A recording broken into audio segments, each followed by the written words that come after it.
આયુર્વેદમાં છે ને એક ગજબની વાત કહી છે. એ કહે છે કે આપણા શરીરમાં એક એવી અમૂલ્ય શક્તિ છુપાયેલી છે જે આપણી ઊર્જા, આપણી તાકાત અને આપણા જીવનનો મૂળ આધાર છે. તો આજે આપણે આ પ્રાચીન જ્ઞાનના ઊંડાણમાં ઉતરીશું અને જાણીશું કે આ જીવન શક્તિને કેવી રીતે સાચવી શકાય અને કેવી રીતે વધારી શકાય. ચાલો આ એકદમ દમદાર વિચાર સાથે શરૂઆત કરીએ. આયુર્વેદ સીધી વાત કરે છે કે જે વ્યક્તિ પોતાની અંદરની તાકાતને સાચવતા શીખી જાય છે ને એ 60 વર્ષની ઉંમરે પણ યુવાન જેવી સ્ફૂર્તિ અને જોશ અનુભવી શકે છે. પણ જે આ શક્તિને વિડવી નાખે છે એ યુવાનીમાં પણ થાક અને નબળાઈ અનુભવે છે. પણ સીધા ઉપાયો પર જતા પહેલા એ સમજવું ખૂબ જ જરૂરી છે કે આ કિંમતી સંપત્તિ આખરે છે શું.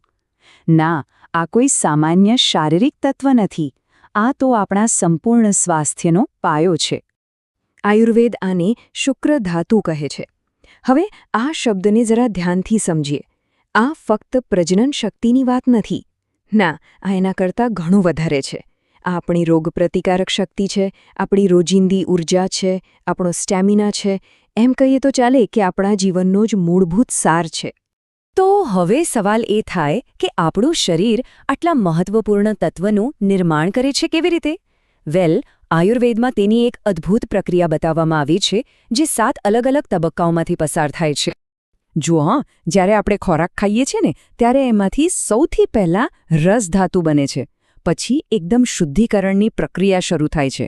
રસમાંથી બને રક્ત, રક્તમાંથી માંસ, માંસમાંથી મેદ, મેદમાંથી અસ્થિ, અસ્થિમાંથી મજ્જા અને છેક છેલ્લે મજ્જામાંથી સૌથી શુદ્ધ અને શક્તિશાળી શુક્રધાતુ તૈયાર થાય છે. મતલબ કે આપણે જે કંઈ પણ ખાઈએ છીએ એનો સૌથી કિંમતી અંશ શુક્રમાં ફેરવાય છે. પણ દુર્ભાગ્યની વાત એ છે કે મોટાભાગના લોકો આ કિંમતી ઊર્જાને પોતાની રોજિંદી ભૂલોથી અજાણતા જ વેડફી રહ્યા છે.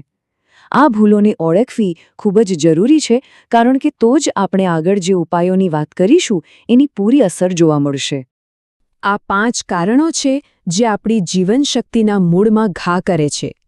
1. ખાલી મગજ અને મોબાઈલ સાથેની એકલતા. 2. મોડી રાત સુધી જાગવાની આદત. 3. પોષણ વગરનો ખોરાક. 4. વધુ પડતો માંસાહાર કે કોઈપણ પ્રકારનો નશો. અને 5. વારંવારની ઉત્તેજના અને ખરાબ સંગત. આ બધી આદતો શરીરની સૌથી કિંમતી સંપત્તિને અંદરથી ખોખલી કરી રહી છે.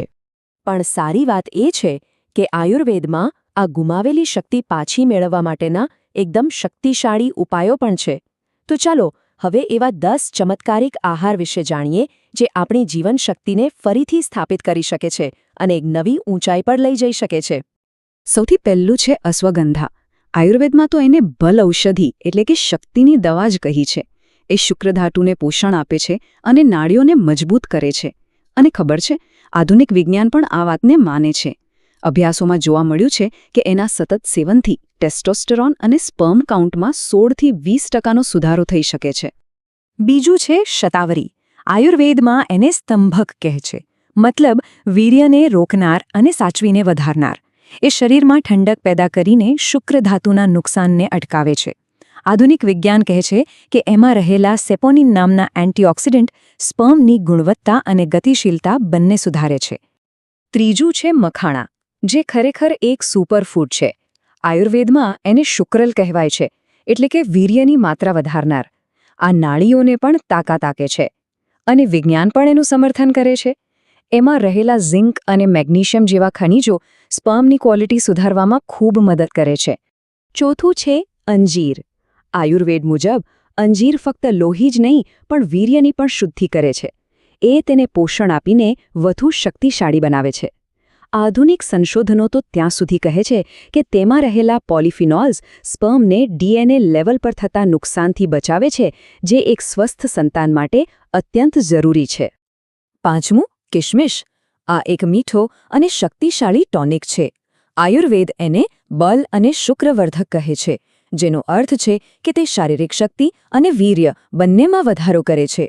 વિજ્ઞાન કહે છે કે તેમાં બોરોન નામનું એક ખાસ ખનિજ હોય છે જે ટેસ્ટોસ્ટેરોનનું લેવલ વધારવામાં મદદ કરે છે. બસ રાત્રે પલાળીને સવારે ખાવાથી શ્રેષ્ઠ પરિણામ મળે છે. છઠ્ઠું છે દેશી ગાયનું ઘી. આને વીર્યનો સંરક્ષક પણ કહી શકાય. આયુર્વેદ મુજબ ઘી માત્ર ખોરાક નથી, એ ઔષધિ છે. એ શરીરની 7 ધાતુઓને પોષણ આપે છે, ખાસ કરીને શુક્ર ધાતુને.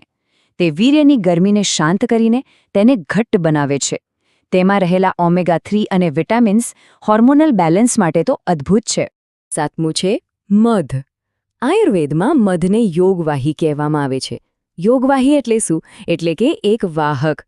એ અન્ય ઔષધિઓના ગુણધર્મોને શરીરના ઊંડાણ સુધી પહોંચાડે છે અને તેમની અસરને અનેક ગણી વધારી દે છે. અને વૈજ્ઞાનિક રીતે જોઈએ તો તેમાં રહેલું નાઇટ્રિક ઓક્સાઇડ રક્ત પ્રવાહને સુધારે છે. અને હવે બાકીના 3 શક્તિશાળી આહાર પર એક નજર કરીએ. શિલાજીત.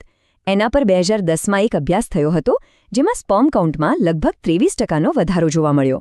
પછી છે સૂંઠ, જે પાચન માટે ઉત્તમ છે. એણે સ્પર્મ કાઉન્ટ અને ગતિશીલતામાં 20%નો સુધારો બતાવ્યો. અને છેલ્લે તલ. 2013ના અભ્યાસ મુજબ એણે તો લગભગ 38% જેટલો જબરદસ્ત સુધારો કર્યો. આ આંકડાઓ નાના નથી. તો કહેવાનો મતલબ એ છે કે આ માત્ર ખાવાની વસ્તુઓની યાદી નથી. આયુર્વેદને અપનાવવું એટલે એક શક્તિશાળી જીવનશૈલીને પસંદ કરવી. એવી જીવનશૈલી જે આપણા સ્વાસ્થ્યના મૂળને મજબૂત કરે છે અને આપણને સાચી શક્તિ અને સુખાકારી તરફ દોરી જાય છે. એક વાત હંમેશા યાદ રાખવા જેવી છે. સાચી તાકાત કોઈ મોંઘા પાવડર કે કેપ્સ્યુલમાં નથી.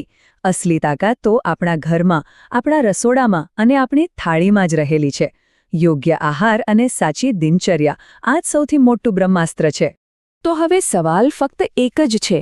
આ બધું જાણ્યા પછી શું આપણે આપણી સૌથી અમૂલ્ય સંપત્તિની રક્ષા કરવા માટે તૈયાર છીએ?